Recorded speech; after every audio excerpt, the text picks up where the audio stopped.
বাংলাদেশ সৃষ্টির পর থেকে উত্তরবঙ্গ গরিব নয়, গরিব করে রাখা হয়েছে। সেই বঞ্চনার সাক্ষী হতে এসেছে। সৎ মায়ের সন্তানের মতো উত্তরবঙ্গের সাথে আচরণ করা হয়েছে। উত্তরবঙ্গ আমাদের কলিজার অংশ। এই উত্তরবঙ্গ বাংলাদেশকে খাদ্য এবং পুষ্টি সরবরাহ করে, আর সেই উত্তরবঙ্গকে পিছিয়ে রাখা হয়েছে ইচ্ছা করে। আমি তার সাক্ষী হতে এসেছি। উত্তরবঙ্গ থেকে আগামীতে আমরা আর কোনো বেকারের মুখ দেখতে চাই না। আমরা সকলের হাতে মর্যাদার কাজ তুলে দিতে চাই।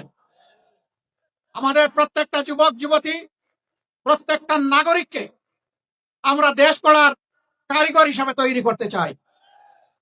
গোটা উত্তরবঙ্গকে কৃষিভিত্তিক শিল্পের রাজধানী বানাতে চাই। বন্ধ চিনি কল খুলে দিতে চাই। শ্রমিকদেরকে কর্মক্ষেত্রে আমরা ফিরিয়ে নিতে চাই।